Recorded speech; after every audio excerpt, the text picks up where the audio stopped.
Thank you so much, Samira. There's a chair here, you might as well sit. So I usually don't give talks sitting, but it's more like a chatting kind of audience.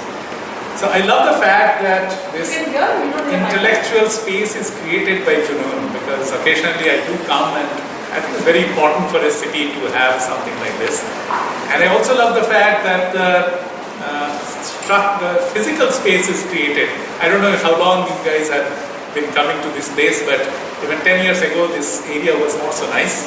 And you see the Mahudajin Art Museum came up, I remember 4 or 5 years ago. And it's such a wonderful thing.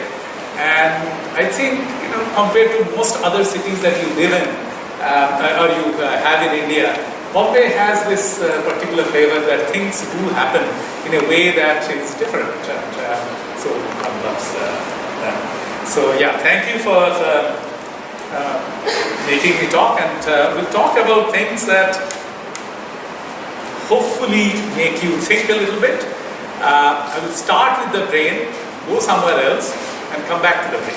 Okay, there's something that I do a little bit of research on, and there are things that will make you think a little bit, things may make you scared a little bit, but let's talk about it. There is, at the end, I will go to a controversy, which is a raging controversy right now in this area of science. So, and something that most of you would be able to relate to. So, I think I'll just go to this. I need to open my eyes.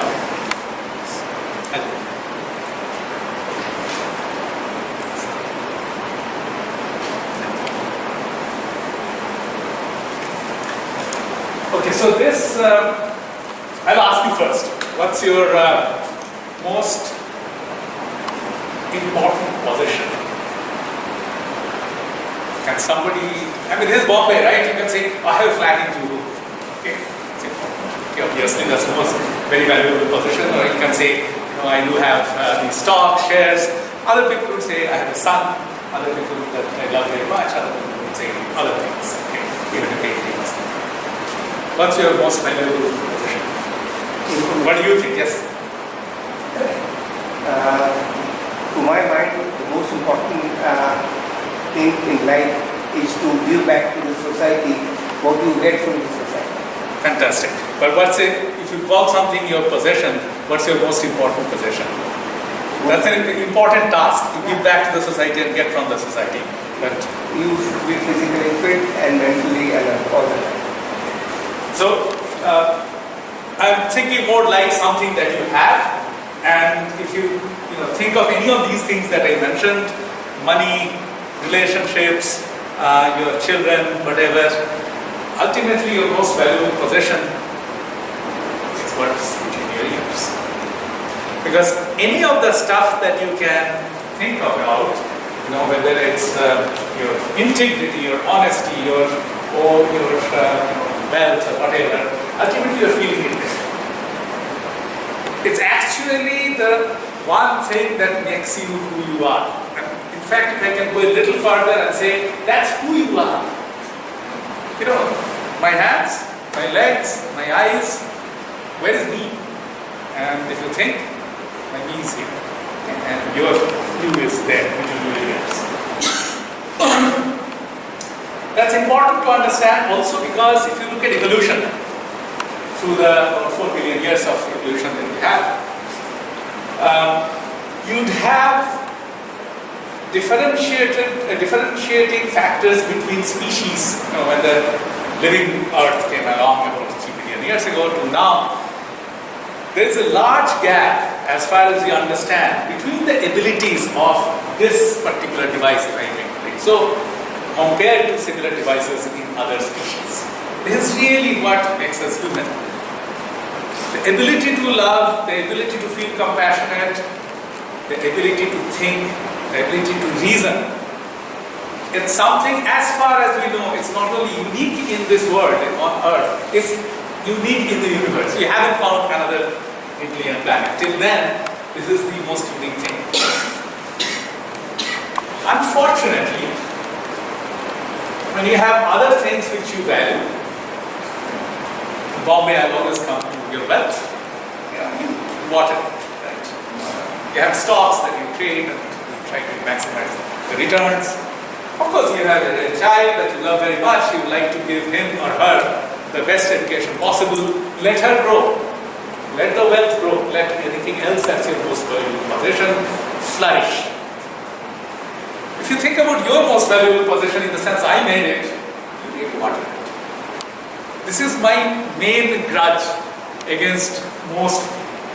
You don't value the possession, the most unique possession that you have enough. It's not always your fault, not fully your fault. Because the brain, if after everything else, the main thing it can do is think. We don't give ourselves the space for the brain to think. We do grow up with bounds all around, and these bounds are in terms of authorities that you cannot question. Somebody tells you, you cannot question that authority. So you're thinking, the line gets drawn. Your questions that you can ask that, why is that correct? Somebody says, no, that's correct because this guy has said it. Okay? So it starts with your dad maybe or your mom when you're a kid. Then you go to school and then you cannot question the teacher. Okay? So she says something, you have to obey it, you have to accept it, you don't question it. Grow up a little bit. Unfortunate souls will have bosses who will have to just obey. But these are things that you cannot avoid, but there are also things we could actually think about, we still don't do it. Okay? Netaji says something, whoever the Netaji is, depending on the party that is your favorite, there will be some Netaji who has to say, and that's the last word. Again, your brain, you are not thinking. Or, a Guruji. Okay? Again. I'm not saying disobey, I'm not saying dishonor, but you have a brain, and all I'm saying is that somebody says, this is right. You have a duty to yourself to think. You have your own experiences, you have your own hours of observation, and you must think that, okay, this guy is saying that is true, at least feel the liberty.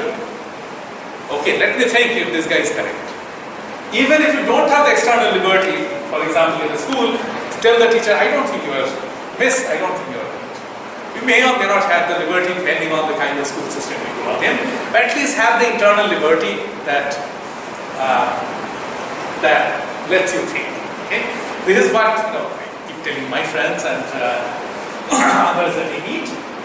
Because this, if I look back, okay, and I've gone into some branch of activity, and coming to that, when I look back at why I do what I do, I think this is the main reason.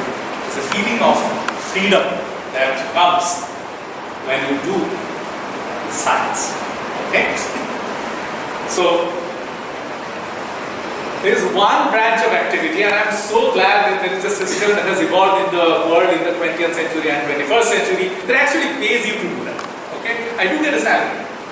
And from the government, doing something which actually encourages you to prove the authority is wrong. It's very important to discern this separately from many other activities that we are part of, many other things that will actually you can take up as a profession. Okay. So, if this guy writes a blog, Franklin Lowe, and I like his blog. So he writes about science. If you don't make mistakes in science, that is, you're doing it wrong. You're not doing science right. If you don't correct those mistakes, you're doing it really wrong. Okay? And if you can't accept that you are mistaken, you're not doing it at all. So, point is, it's the real unusual pleasure in proving others and yourself. It's probably the only activity. And probably here there is a certain connection with the arts, of the intellectual freedom to think differently, to do things differently, and say, okay, what I'm thinking, I don't agree with all the stuff that has been said before. I think I'm right. Of course, it's a methodology for everything, for arts, for science, and you have to go through it and convince yourself that at least you think by your logic it's correct. But formally, the sciences would encourage you to say somebody else is wrong. You have a big onus to prove that that guy is wrong, but it is in the system. Okay? So this is why, at least I love science, and many people, my colleagues that I meet love science. However, today's talk is about how science sometimes creates its own norms. Okay? So Newton is here, and Einstein is there, and some of you will know that how a ball moves, when you throw it, or somebody whacks it, they get that. Is given how it moves is completely given by the laws of motion that Newton has given. Okay? I have propounded some 3 centuries. It's going to be almost 4 centuries now. However, and so he sort of became the authority. Okay? You have the books, you have F equal to ma, there is an equation, and some force and some acceleration, some mass, and there is some relationship. You could predict things very well, and science confers the authority only when your equations are predictably valid, what you are saying is predictably valid. However, this man proved it wrong 3 centuries later. Of course, since science has this internal correction mechanism, people had looked at the experiments and their consequences and found Newton to be right. So it's slightly funny to think that how can Newton be proven wrong, because the apple still falls downwards. Okay? It's not like the Einstein says, oh, apple should go up, and you go in and after the day he pronounced it, you go and see the apples are all falling. It doesn't happen. So Newton must have been correct. What happens is that the viewpoint with which you explain the thing changes, and at some boundaries of possibilities, that is at some domain where Newton didn't think of it. In this case, the domain is high speed. At high speed, you try to see that Newton was actually not quite correct. Okay? But the whole viewpoint changes. The way you think about space, the way you think about time changes. And you have one God whose dicta is proven to be not fully correct, and actually somebody else assumes that position. Okay? As I'm saying, science is the stuff that should never let you be bound by dicta. But once you see the success of somebody's theories, one God is declared there. Okay? And you can read this. So Einstein says, hey Newton, you left out all the stuff that when you go faster than a mu. Newton says faster than a mu. Who travels faster than a mu? Because in Newton's times, obviously, there was nothing that you could do. Experiments in which things travel faster than a mu. And Einstein's time, there were experiments and with light and all, and Einstein figured out. Okay, so the point is that happens, and I'm coming to now a survey of scientific values. I love showing this. I love to see, for you to see this. It's just published about a week ago. No, today is the 10th day. 3 days ago. Okay. It came out in a journal called Nature, which is the highest journal, so highest rated journal in science. The journal in science is something like you think you have a discovery, you write to them, say, please publish it, I have this great discovery. Okay, and the higher ranked the journal is, they will more and more say, oh yeah, it's a good discovery, but it's not so important. So, for example, Nature, occasionally have sent 1 or 2 things, they said, yeah, it's good, but it's not so important. So anyway, so it's the highest ranked journal. They have asked scientists to rank the qualities that they value in science. Okay? And the top 10 you see here. Of course, honesty and curiosity are things that you have to have if you're a scientist. You're trying to find out the truth, and if you're not honest, that you might as well do something else. There's no point doing science. But if you look at this, humility to evidence, that's something that scientists value very much, which is, there's a star here, it's willingness to abandon a preferred hypothesis when faced with conflicting results. So something is absolutely taken for granted to be the truth. However, there is some new evidence comes up, and science must have a mechanism, and it's a very valued mechanism, must have an attitude to accept that the long cherished belief or the long Cheresh equation may not be correct. That's how science goes forward. Okay? So that's the stuff I'm talking about that gives you the freedom and things. Now comes to the, let me come to the actual part of the topic discussion. But science is a human activity, right? We humans do it, and we love to have notions which are set in stone. It gives you some kind of comfort. You know what is right. Because somebody else has said what is right, and you're a scientist, you looked at it, you doubted it, but finally accepted it. Now it's very comforting to know that I know that part, I know this is right, and I know that is wrong. So that notion takes the place of almost like a religious book. You have, even in science, you have notions that after due diligence, I must say in science, but it's accepted. And once it's accepted, then you don't go around and question it very often. And I'll give you a very small story from the story of acidity, gastritis. Anybody has suffered from acidity? Anybody had acidity? Yeah, so there are people. Okay. And I used to suffer from it when I was relatively young. And so now I understand why, but the people said, I landed up in the US as a student, and there only people said, look, you are under too much stress. And yes, PhD in the US could be stressful, there are a lot of things that don't work and all that. And that's the standard thing that was told in the late 80s, early 90s, and before that. Until about early 90s, you are told that it's a lifestyle disorder. Okay? You eat right, don't drink too much alcohol, maintain regular times, and don't be under too much stress. It's the stress which causes acidity. And everybody knew that, and everybody thought that's it. So you're always told, okay, take some antacid, you go down for the time being, but correct your lifestyle. Okay? No spicy food, and try to see that you're not stressed very much. It's a very simple thing. People typically don't die from it, but of course, in worst cases, you do have initiation of cancer from chronic ulcer. So, in some cases, it can be serious. But people thought they understood. And there's medical science throughout. I'm talking about throughout the world. Stress being the thing. So, some guy in Australia, okay, had observed something that is funny. He looked at the extracts. He is a doctor. He was a doctor. Okay. He looked at the extracts of the stomachs of people who had died and had some post-mortality done. So the lavages, they call it, the wash of the stomach. He looked at it, he kept finding some bacteria that comes out from the stomach. He didn't know what they were there. He was joined later by a younger colleague, and he got very interested that there could be bacteria in the stomach.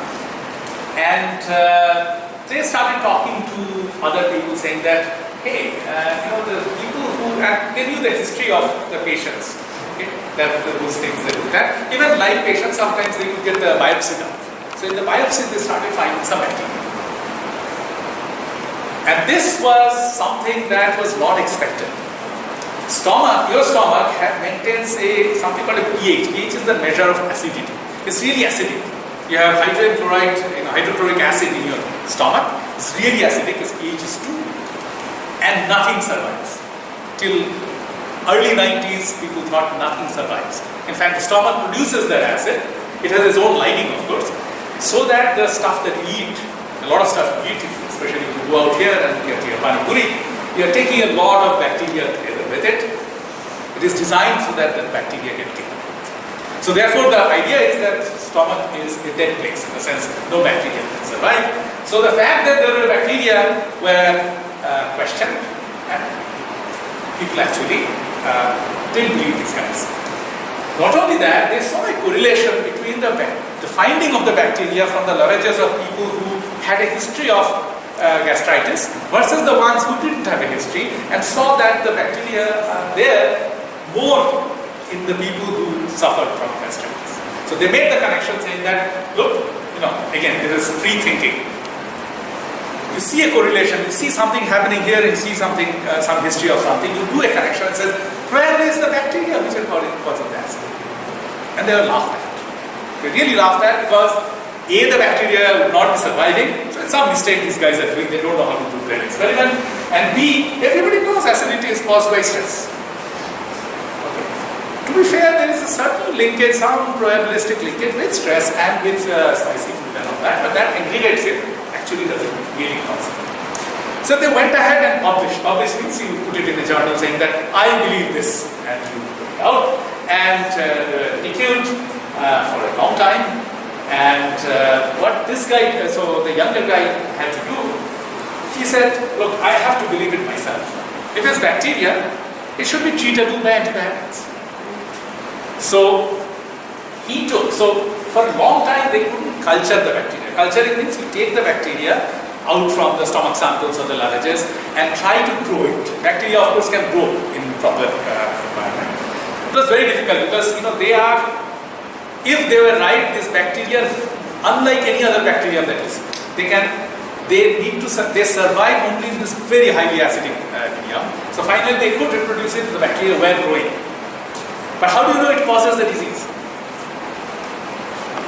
I mean, a dog really doesn't tell you, I am feeling a little acidic. Neither would a rat tell you, nor would a monkey tell you. So what did this guy do? He cultured it, drank it. The only human you are allowed to do experiment on is yourself. So he had he had no bouts of acidity. He was fine. He drank it. After 2 days, he felt severely ill. Okay, and he had gastritis. Then he took the antibiotics that in the culture medium he knew kills the bacteria, and he told him he was fine. Okay, he said, now I am convinced, and other people better be convinced. So there are lots of experiments that were done after this, and finally, Nobel Prize in 2005. Okay, so that's your Robin Warren and Barry Marshall. The younger guy who drank the broth, and the guy who first saw the bacteria in the lavages of people's stomach. So Barry Marshall said famously in his Nobel Prize winning lecture that everyone was against me because of that experiment he did. It reminds you something about Benjamin Franklin. If you remember, he thought that the stuff that you see, the thunderbolts, are actually nothing but common electricity that you can produce. So he played with this kite with a copper wire. It would have killed him. Okay? He survived with a jolt, but he knew at least he was right. So something similar, yeah. But I'm not talking about history. If you go back in history, of course, science is not so well established, and you can find dozens of examples where things were said which are heretic and later proved to be correct. But I'm talking about 1990s, talking about something that I have gone to a doctor with, and I was told that stress is the okay. Let me come back to the last and the major topic, and this is back to the brain. Okay. This is something that I will not have an answer at the end. Okay, there will be a partial answer, and I'll leave you with a thought because it's now still a raging controversy. At about the same time, so Warren and Marshall, they did these experiments in the early 80s. They were first laughed off till the early 90s, then the wind was turning, and then finally in 2005. By late 90s, of course, it was clear that, from 1994, I think, first time there was the US FDA came out with a guideline that, yes, it looks like it is effective, and all you need, forget about stress, forget about spicy food, all you need is the right kind of antibiotics, and you are cured until you get the infection again. Okay? And as much as, so the reason it was not seen as an infectious disease is very tough to transmit from one to another. And also lots of people came up with it regularly. So it turns out that about half the population used to suffer from H. pylori infection at that time. Okay? The number, the fraction has gone down. It's still a large percentage of us have it. In the sense, it's not something that creates a problem in everybody, but if it goes up, grows for some reason, it can create a problem. So they have saved a lot of people. A lot of stomach ulcer which turned into cancer, they saved all this. At about the same time, early 80s, there was a young guy who was doing his residency in UPenn, late 70s, and early 80s he got a job as a neurologist. Okay. That guy is Stanley Prusick. A lady came to him as a patient in the University of California, San Francisco. The lady had dementia. She was forgetting stuff, and she had been diagnosed by senior professors, medical professors there, who was a person who was senior to Spruciner. He was told that, oh, we have seen such cases before. This is a slow virus.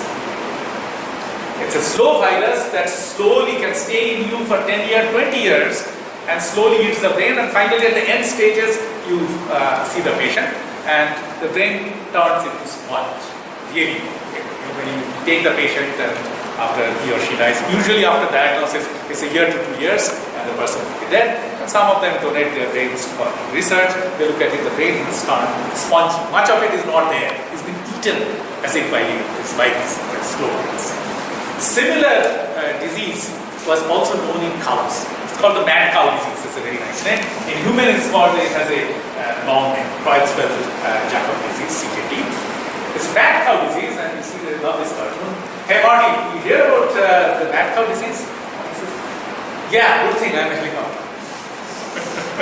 So, mad cow disease was known, and the reason this disease became extremely important, it seemed to cross species barriers. So that's why it is thought as viruses, because people who ate beef sometimes got infected by it, and there are some certain connections that could be found. The point is, it was caused by a slow virus, and Stan Prusiner, the young guy, took it as his life's work to find the virus, because once you find the virus, you might find a cure, and it's a deadly disease. Unlike gastritis, it's a really deadly disease. Okay? But nobody found it. So people have tried before. Stanley Prusiner also tried. Nobody ever found it. And that's the only thing you can think of. A virus, because bacteria is typically bigger, it's easier to find. Virus is smaller, so people said, okay, there is a slow virus, and which is there, and we just can't find it. Stan Prusiner looked at a similar disease in sheep, which is called scrapie, and tried purifying the smallest part he could find, the most purified part, which will still cause infection in the next sheep. Okay, he had colony of actually rats and rabbits, and he did it rats, rabbits, and sheep. So every time he would come down to this smallest entity extract that would cause a disease, he would look for DNA and RNA. So they're called nucleic acids, because only DNA and RNA can reproduce themselves and cause a disease. When you have a bacterial infection, the bacteria is reproducing its DNA. You have a viral infection, the virus is reproducing its DNA or RNA. Virus can have both. And he kept failing. For years and years, he had this large number of rats on which he was doing experiments. He kept failing finding any in the species, in the stuff that will definitely cause an infection. There was no DNA. Finally came to the conclusion, there is no DNA. This is an infectious protein. Proteinaceous infectious particle, so it's called prion. Okay. So he named it prion, and he published a paper right about the same time that acidity paper was getting published. The H. pylori, the bacteria paper, was getting published in Australia. He was publishing it in California. That this is caused by a protein and no DNA. And this caused much more ridicule even compared to those guys. Because this questioned a very well established tenet of molecular biology. Molecular biology says that you cannot have replication without having a DNA. Okay? I will explain for 2 minutes. I hope you can stay with me and understand why it happens. So I'll give an example. You look at somebody's house and you say, your neighbor's house, you say, look, that's a lovely house.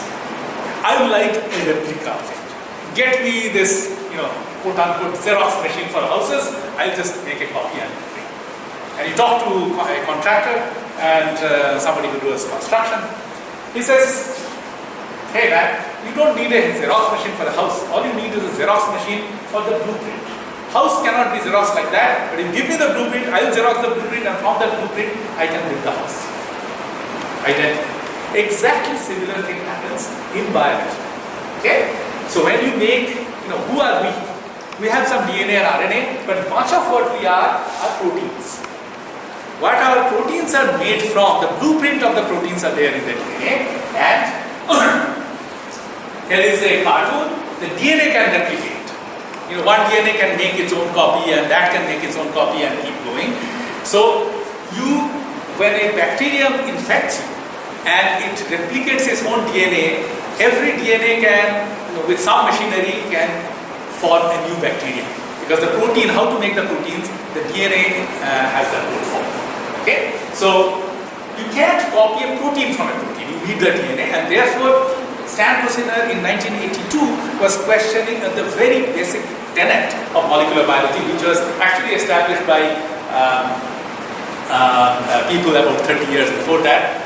Watson and Crick, these two people that explain how heredity happens, what actually the origin of life's blueprint. And he was questioning that. Okay? So he says there is nothing to it. I believe I'm a good biochemist. I have done it years after years after years, and every time I found a proteinaceous particle, it didn't have DNA. Okay? If it had DNA, I separated it out. It was still infectious. Okay? And what so turned out, and he actually, in academics there is something called tenure. So he lost his tenure because he said something that people said, look, it's nonsense. What are we talking about, Stan? It's supposed to be an intelligent fellow. Everybody knows you need a DNA to replicate it, and you're talking just nonsense. There are nasty articles about in the papers about this UCSF professor who seemed to have had a case of mad cow disease himself.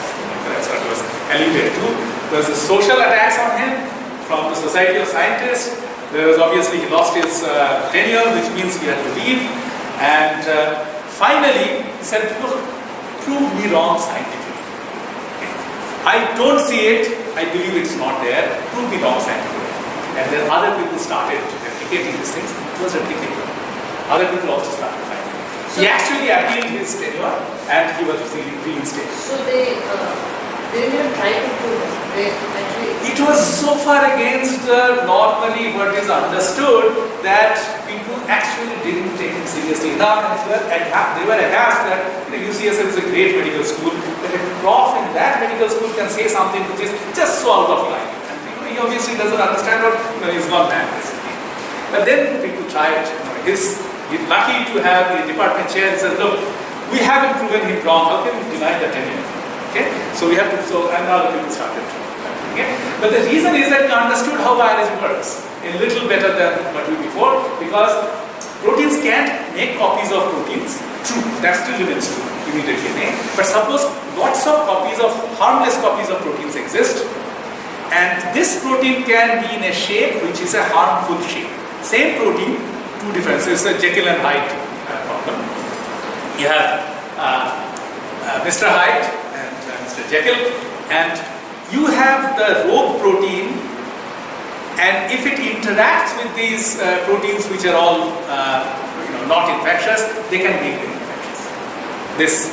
So it works as a template. You have a template, and you already have the body producing that protein, but in a form that is not infectious, nothing bad. But you occasionally have this protein coming from outside or whatever, and once it comes in contact with these proteins which have been produced, it can convert them into. So one converts another, you have 2 converting 4, 4 converting 8, suddenly you have a full-blown disease. So you're not making new proteins, but you're making a new form. Okay? And those are ordered the price of it. So, alright. So, people understood how this happens, and people accepted that proteins can create particles. So I'm coming to the absolute last part of my talk. This is, you see, March 17. Okay? This 3 weeks, again in Nature. You see the top? It says, red hot debate about transmissible Alzheimer's. How many people know what Alzheimer's is? Okay, so some people do and some people don't. So Alzheimer's is a disease typically of old age where people tend to forget, they lose their memory. Okay, and this is in a family of diseases which also has other familiar names such as Parkinson's. Parkinson's is a movement disorder. They are also, it's an age-related thing when the brain gets affected and you lose some abilities. Then you lose the ability to move your hands and limbs properly. There are about 2 dozen other age-related diseases. And it was known that what you find in those patients after they die, if you look at their brain, you find clumps of proteins. It is a picture of proteins. But it's an age-related disease. It's not an infectious disease. You don't get the disease by hugging your grandpa who has Alzheimer's. Okay? Nobody has ever done it. Now there is an aging controversy saying possibly it's transmissible. Okay? What is its origin? Origin, and I like you to think, Stanley Prusiner is now evolved. Okay? In the kind of theory that has come up, and is obviously been proven right for the prior proteins, the proteins that cause CJD and mad cow disease. He is right. People have jumped now to conclusions that perhaps for all of these diseases where proteins are seen to be in abnormal form, they're all prion diseases, that is, they could be infectious. And we think, and some others think, that there is not enough evidence yet. Okay, this controversy started September 2015. Okay, we do our own research on Alzheimer's, on Parkinson's, the proteins that cause this, and we are not saying Prusiner is wrong. That will be too much. We have to accept Prusiner could be right. Prusiner himself has jumped in and said that, probably my theory again goes for this. But I think now that he is so well accepted, the people are just jumping to that conclusion saying that, oh yeah, all these things look like he's right. There is some evidence. They have taken material from suffering rat brain, transferred it to another rat brain, and that rat started suffering it. But I don't have the space to completely explain. There are a lot of things have to be correct for you to say that it is actually infected in a prion-like fashion. That protein has the lowest for free energy, that is sort of the most stable form, and it can template another protein into that form. This is two requirements for calling something a prion disease. There will be 1,000 other factors which help these proteins get into these fibril-like forms and cause the disease, and you can transfer them. That's probably right, but it's not enough evidence yet that you have a prion-like thing. Okay, so this is what actually is so startling that basically nobody, no 20-year-old has Alzheimer's or Parkinson's. Well, Parkinson's sometimes starts at 30s, but no 20-year-old has Alzheimer's or Parkinson's. And suddenly it says that all you need is a little bit of this protein to cause that. Okay, and we at CIFR have started an experiment. The result will be there hopefully in 3 years, where we are saying that show it to us in a testing. Okay, prove it. Again, let's follow the methodology of science before we scare the hell out of the whole of the world population and say that these things can be transmissible. And we are saying that we would do the experiment. Now the point is, this form change comes, takes a lot of time. So we have done an experiment already for about 2 years. We haven't seen any form change. We very carefully looked at it. But that was one test tube. People said, look, guy develops Alzheimer's or Parkinson's when he's 70, 80. So you have to do an 80-year experiment. And that too, 1 out of 3 guys, 1 out of 5 guys will have Alzheimer's beyond 85. So, you have to do an experiment really for 400 years to give them. So we are just planning to start an experiment where we do 10,000 years of worth of experiment in about a year by running parallel experiments. So you don't know the answer yet. The point is, let's not accept something that has been proven correct in one field just because this is such a spectacular success in another field. And so that a wrong message doesn't go, I end with the statement: you can go hug your mom, dad, grandma, grandpa if unfortunately they're suffering from Alzheimer's, Parkinson's, etc. Even if it's infectious, everybody will agree that brain matter cannot be transmitted by hugs. There are already cases being reported in the West where the husband used to hug his wife. Now he's suspicious because his report is making news.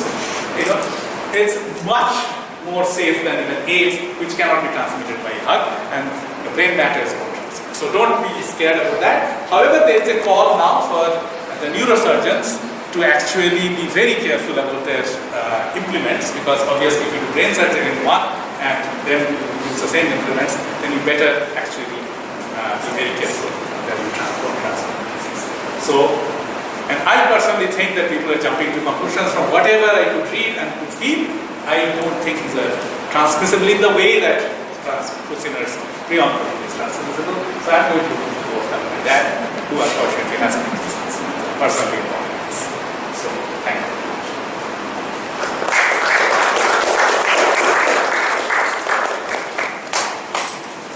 So, is there any questions or comments that you want?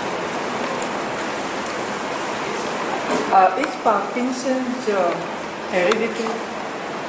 Okay, so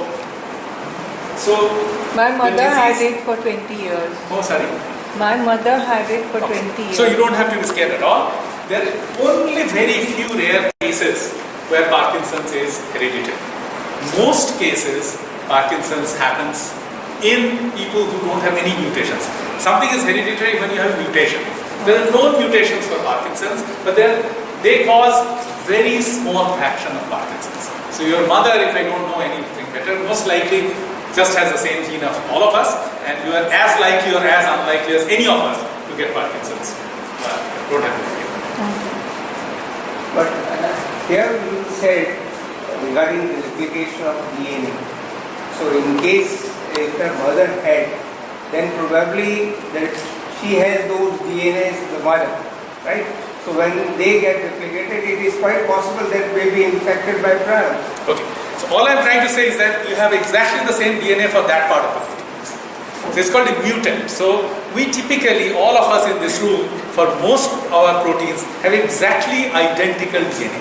For few of our proteins, we may have a different DNA. Okay, one mutation here, one mutation there. So in most likelihood, you have exactly the same DNA as she has for the protein, which is called alpha-synuclein. For the alpha-synuclein, you most likely have the same. So we all have, and I probably have the same. So don't have to be scared for that. There was another article I was going through that said that in most of the cases Alzheimer's is because of the lack of supply of blood so that it becomes a black area. So if they give an electrical impulse, then the blood supply to the brain in that affected area gets increased and they start responding. Is it true? Okay, so ultimately it's not true because your neurons are dying. But as the symptoms progress, many things help for a while. Okay, so the blood supply, if it improves, it can help for a while. But see, our brain is a network of connections and it is over-engineered.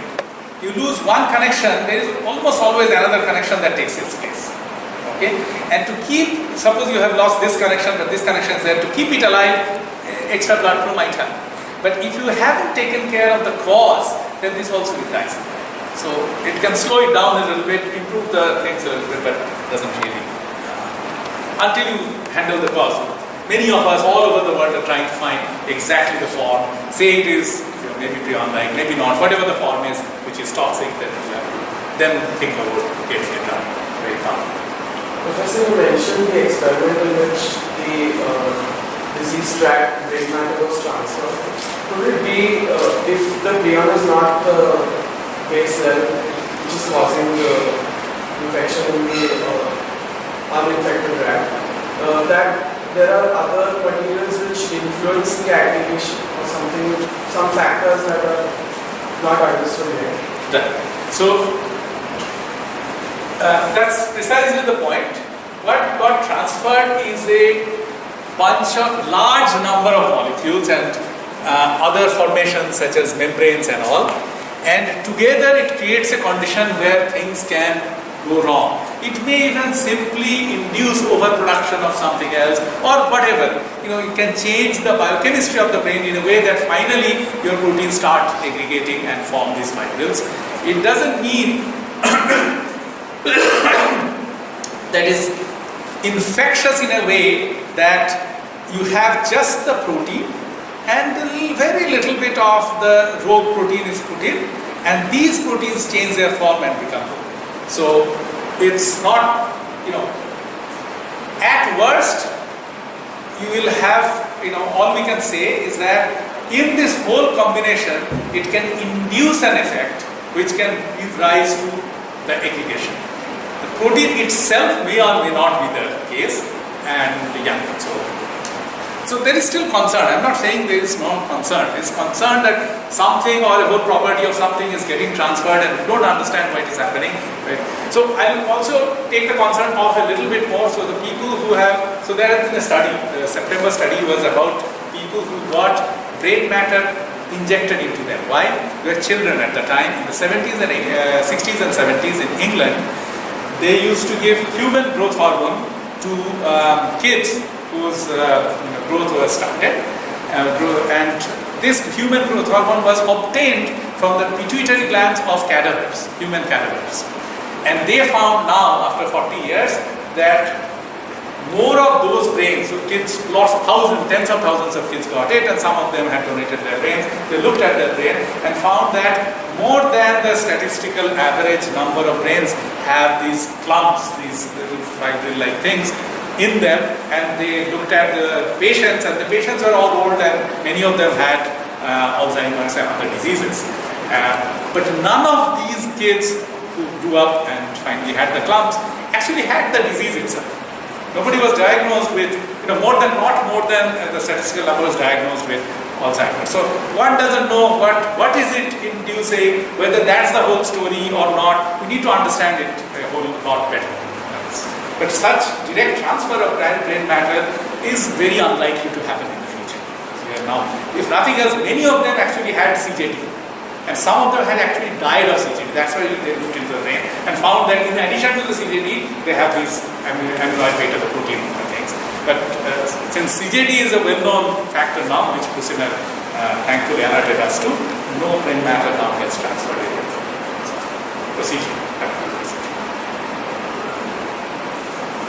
So, do you think nature is on the Junoon mailing list? Hope not. So I had another question. So could you design things that would get a bunch of prions and counterattack them? That's the idea. So that's the idea is to design something which may even be prion-like by themselves, but they can go and actually stop these guys because they will have some shape complementarity. In fact, in our lab, we are designing things called short peptides which are circular, things which in nature do not make, but we hope that those things will have certain properties. Of course, we are not in drug discovery, we're just trying to understand this phenomenon, but in principle it is possible, and we definitely hope that if not us, somebody in the world comes up with something that actually shows benefit that does this thing. Yeah.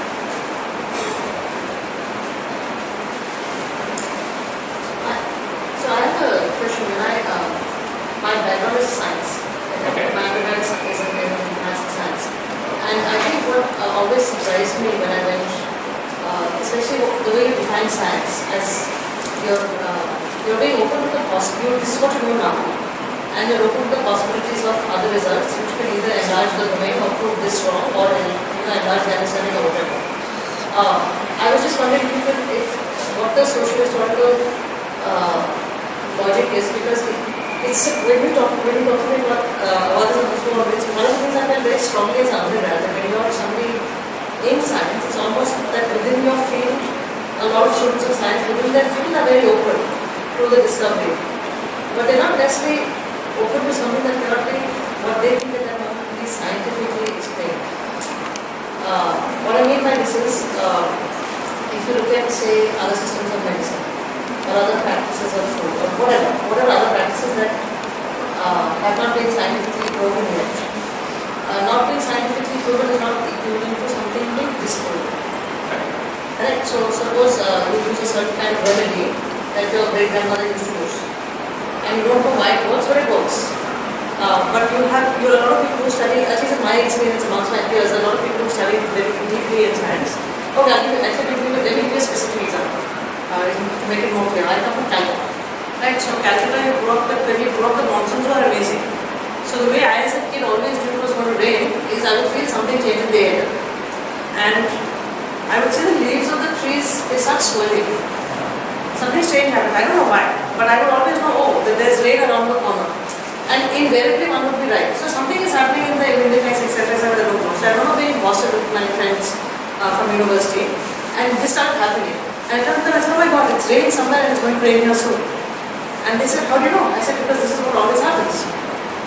Right? You get this kind of a feel of the air and you get, see the way the leaves are turning up and down, this is what tends to happen. And one of my friends just laughed in my face and said, that's completely rubbish. Right? How can you tell from that? And I was like, because it happens, right? And I remember it rained the next day and her husband just laughed at her because her response was like that. So just a small thing. But it was something that I experienced often, and I often wonder what is, sorry, it's a long thing, I've often been wondering what is it about our brains that we tend to compartmentalize.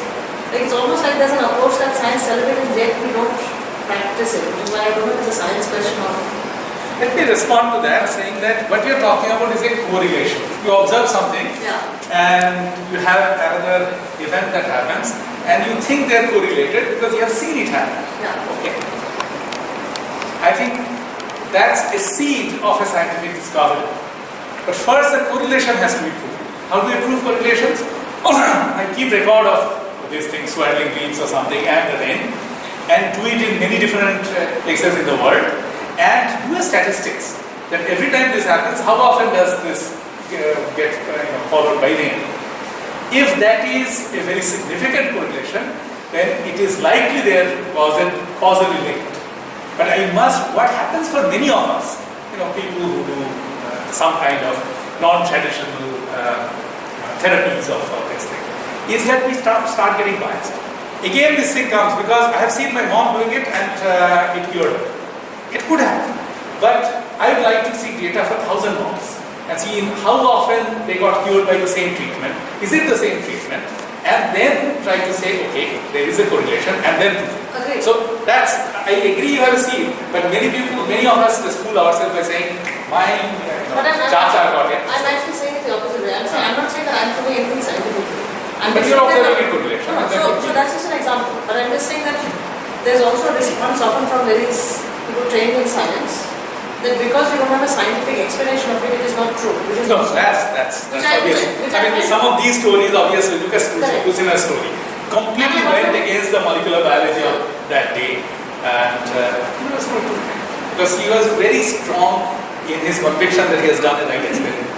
And so that's not correct attitude. But what I'm trying to say is in our training of science and education of science, while within the field, I'm wandering along. Within the field, we have been trained to be open.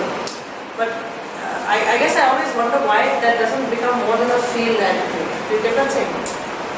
Isn't it a mindset rather than just? I will tell you. I agree with you to some extent, and I will tell you why it happens. Because we have what science succeed beyond belief. Okay, beyond belief will say something called quantum mechanics. Okay, and you write one equation, solve it, you get an answer. Then you go ahead and measure something in nature which knows nothing about that piece of paper that you got the answer. And you measure something, okay, whatever it is, and you see to the 8th decimal place exactly correct. So we have got too comfortable with the fact that the science, as we understand it, so well predicts everything, and which it does in many cases, that somebody says something that is different and says it must be wrong. It's not the correct attitude. As I said, the correct attitude always has to be that if I see a correlation, first the correlation has to be proven. If there is a correlation, there may be a causal thing. But our students and many of us probably just do the idea that she doesn't know anything about it. She's just talking about correlation. Because we know that ultimately the rigor with which we have to prove everything is so rigorous that these casual observations mostly do not stand a chance to get proven. People do come with casual observations too often.